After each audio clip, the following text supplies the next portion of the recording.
Defining male vs female sexual market value and reproductive strategies. A man and woman's sexual market value are directly correlated with their success at their respective reproductive strategies. As such, since a woman's reproductive strategy is very different than a man's, their sexual market value is gauged in different ways. Getting laid isn't the female reproductive strategy. A woman's sexual strategy is to attain or secure commitment through sex. A man's sexual strategy is to get sex with many different fertile women without having to commit. As such, a man's sexual market value is determined from how many attractive women he can get sex from. A woman's sexual market value is determined by how many attractive men she can secure commitment from. As such, consider an example of an average man, who is say a 5 out of 10 in his late 30s, who hasn't been very successful with women in the past, but now he's a doctor, he has his student loan debt repaid, just bought a house and is making well over 6 figures a year now, and drives a nice, but not necessarily a especially expensive, car, think a Tesla, and wears nicer, but again not necessarily very expensive either, clothes, think Mark's Work Warehouse or something. Due to his lack of success with women, he was never very popular in high school or college. But now he's successful and has a respected job, so his social status has increased dramatically in a relatively short period. All things being equal, this man will have a much higher sexual market value than the 5 out of 10 woman doctor in her late 30s with the same fiscal situation. Yes, the female will get offered sex more than the man directly, but indirectly the man will be receiving a lot of signals from women as well, they just won't be as overt. Most of the men who are not successful with women, but who eventually become successful in their lives, are generally simps, and generally they have a scarcity mindset regarding women, due to their previous lack of success. They think if they don't marry the first pretty girl who doesn't treat him like a potential rapist, that he may never have a chance at finding a woman of that quality and interest level again. As such, many of these men wind up marrying the first woman who says hello to him, without ever truly exploring the options he had available to him. This is why many men go through a midlife crisis in middle age. The reason why the male in this scenario has a higher sexual market value are for 2 reasons. His dating pool is larger than the woman's, a lot larger. And 2, because he has more options in terms of what he can get from women sexually. Regarding age, the man in this example will be able to get sex, commitment, or a mother for his children from women that are his age, or women that are up around 10 years younger than him, or anything in between, or older, if that's what he wants. While the woman in this example will only be able to get commitment from men who are her age or above, and in reality the only good quality men she will be able to get commitment from in her late 30s are guys who are in their mid-40s and upwards, so automatically her dating pool is small to begin with at this point and is shrinking every year, while the man's dating pool has rapidly become quite large, then remains constant in size from then onwards, if not expanding. A woman's sexual strategy is to secure commitment from a high-value man, period. Almost always this is accomplished through sex, or the promise of sex. In other words, people commit to each other for sex, people reproduce via sex, and women have sex with men to negotiate or secure commitment. Even the girl who has sex with random guys at parties and bars wanted all those guys to call her back, unless she was repelled by their behavior or performance during the one-night stand, or she saw indicators that he may be a psycho, a potential stalker, or a threat to her safety in some way. Even if she found out he was a psycho and a stalker and he had a 1-inch penis, you best believe she'd still be disappointed on at least some level that she couldn't make enough of an impression on him to make him want to commit to her. That's why a woman who has been pumped and dumped or played a lot becomes jaded and bitter or emotionally detached. It's because her heart gets stomped and a part of her dies every time she gives sex to a man who doesn't offer his commitment to her in return. This turns into a vicious cycle, as she's deluded herself due to her sexual failure with the opposite sex into believing that a woman's sexual market value is determined by how many attractive members of the opposite sex who will sleep with her, just because that's how men's sexual market value is instinctively determined by her and the rest of the female collective. But the reality is, the more partners a woman has had, the less happy she becomes, as her notch count increases, she becomes less happy as she's slightly less attractive with every new guy who doesn't commit to her. Moreover, her failures, in her female sexual imperative of securing commitment through sex are starting to add up, and she realizes she's not getting any younger. In order to be happy, a woman needs the love and commitment of a man. This is also her reproductive and thus sexual imperative. That's why without finding that love and commitment, a woman will become miserable, no matter how many models, professional athletes, or porn stars she's slept with. I'll use the friend zone to illustrate my point. The friend zone is generally something that you generally hear about men falling into. However, there is a friend zone that females fall into as well. The female friend zone is when a girl is having sex with a guy, but he won't commit to her.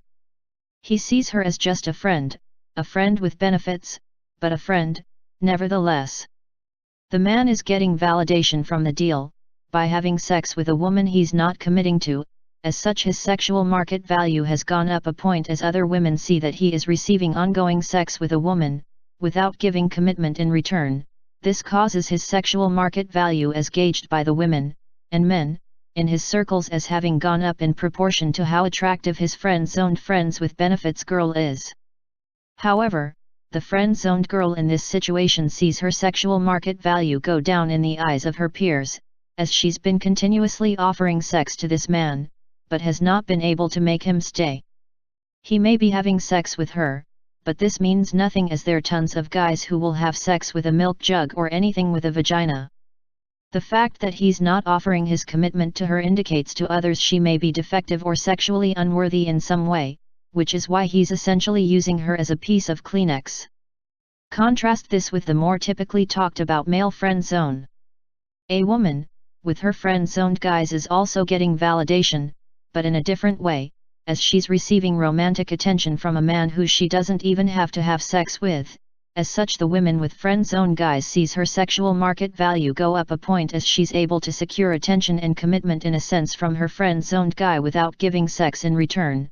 The exact amount of her perceived sexual market value increase to her circles is in direct proportion to how attractive her friend-zoned guy is. However, the friend-zoned guy sees his market value go down as a result of being friend-zoned, as people in his circle see that he's given his attention and time, which are a form of commitment, into a woman who still won't even have sex with him, which causes other people, namely women, to think he must be defective or sexually unworthy in some way. Just because the act of sex is the currency that men seek does not mean it is what women seek. Women are seeking sex too, but that's only a bonus or a bargaining chip in the pursuit of commitment from a man. Women seek commitment and men seek multiple fertile partners.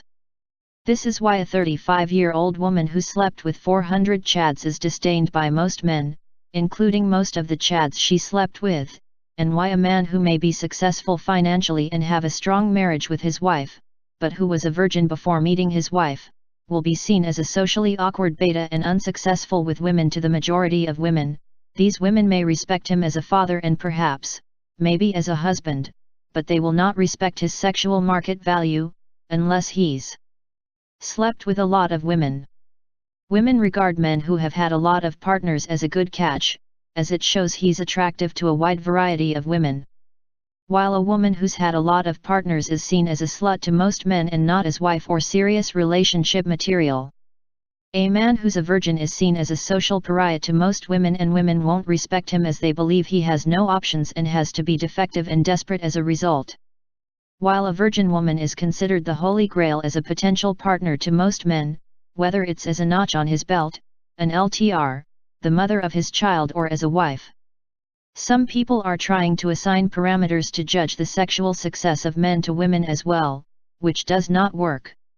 A female who slept with a lot of guys is judged and called a slut, and a man who has slept with many women is praised and called a player for a reason. When people in the manosphere talk about the sexual marketplace, they are talking about an aggregate of sex, reproduction, and relationships. You can't separate these three things, because they're all tied together and inseparable by their very nature. In other words, yes, the late 30-something-year-old woman will be able to get sex alone easier than a man of the same age in general. However, the man will be able to get commitment much easier than the woman, all things being equal. That man will be able to find a mother for his children much easier. That 35-year-old man will have prospects that want commitment from him who he will also be able to get sex from, as the only bargaining chip women have in the modern landscape for negotiating commitment from men is in fact sex. The reality is when the opposite sex want commitment and relationships from a person, this trumps a situation where the opposite sex only wants sex alone with a person. The reason being is because when a person wants to be in a relationship with someone, they will want sex from that person as well, or at least use sex to entice the person into committing to them, and thus the wanted person can easily get sex as a result. This is whether the man commits to a relationship or not, as it's common practice now for women to give men sex as an offering in order to entice them to commit. In fact, if the men in these situations don't commit to marriage or cohabitation, or at least put it off for a while and actively play the field instead, they're likely to get even more sex than they would if they did marry or cohabitate. Because in these situations the women who are trying to negotiate commitment from him will be on their best behavior and will be giving him her sexual A game, in an attempt to get a ring on her finger. However, once that ring is on her finger, a woman has a legally binding contract and the state on her side to enforce it, so once a man marries or cohabitates with her, she can withhold sex, or have sex with the pool boy on the side, as she's already secured the objective of her sexual strategy from the man, which is commitment. As such, as men get older and become more successful in their lives, the possibility of his commitment gives the man a lot more power and leverage in the current sexual marketplace than him giving his commitment does. Remember this, it's a huge point. A man in that position could easily just get into a relationship with these women who want his commitment, with no intention of actually staying with her long term. A lot of guys do this, as they will get with a girl for a little while just so that they have easy access to sex and then dump her once they've had their fill. This is why many girls in their late 20s and 30s complain about guys who get in relationships with them for a while, but just end up wasting her time, as he never had any intention of marrying her. As women get older, namely as they hit their 30s and beyond, these time wasters, as women call them, increasingly become the only decent men who will get in relationships with her. Whereas an older woman can generally only get sex from a man, and as she gets older she'll only be able to get hookups from younger guys who aren't successful with women, because if these younger guys were successful with women they'd be having sex with 20-year-olds instead of women approaching or hitting menopause. And that's where her sexual options end as she gets older. It starts at hookups and ends at casual or pseudo relationships. Most older women will have serious problems in finding commitment, and she can't get reproduction either, because the guys who want kids will want a woman who isn't in her mid to late 30s. Yes, the late 30s woman will still have guys making the first move to offer her sex, and yes, the man at this age will have to officially make the first move with the women who want him. However, women will make it clear when they're interested in a man. They will give him choosing signals, i.e. she'll tell one of his friends she thinks he's cute or handsome, she will constantly glance at him, look at him and smile, lustfully look at his body, give him a seductive look, etc. etc. So just because the man has to initiate the conversation generally does not necessarily mean that he had to make the first move. In reality, it's generally the woman who makes the first move, albeit in a more subtle way. Women like to make men think that it was the man who chose her. The reality is it's generally the woman who chooses the man. While an older man, within reason, can get all three if he's successful and makes the right choices, he can get sex with a lot of different women, if he plays his cards right and doesn't marry the first girl to say hello to him and give him an enthusiastic blowjob. He can get commitment and he can get fertile women to sire his children, if he wants those things, or he can just play the field to his heart's content. Will he still be having flings with 20-year-olds at 50? Perhaps not, but he'll most likely be able to have flings and get sex from women in their 30s. This is proven by statistics, as a 35-year-old or older unmarried woman is statistically unlikely to ever marry. And divorced women are statistically unlikely to ever remarry. Whereas these statistics don't apply to men, as divorced men are likely to remarry and 35-year-old men are hitting their market value peak as a mate, as shown in studies I referenced in prior videos. Sure, a woman will be able to easily get sex even when she's older, within reason, but her chances of securing commitment, from even average men, are minimal after 35. And after one divorce it's statistically unlikely that a woman will ever remarry, and this isn't by choice. On the other hand, a man post 35, if he has any measure of success in life and if he isn't unattractive, note that I didn't say he has to be good looking, and actually took care of himself, the man will be able to attract partners his age or younger for sex, reproduction or for commitment. There are tons of guys out there who were not successful at all with women in their teens and 20s who became big-time players and super successful with women in their 30s and even 40s. Conversely, how many women have you heard of who got exponentially more successful with men and got exponentially greater options with men in her 30s and 40s, relative to her teens and 20s? I've never heard that, not even once. I hope this clarifies the concept of the sexual marketplace and male vs female sexual market value. Like, comment and subscribe.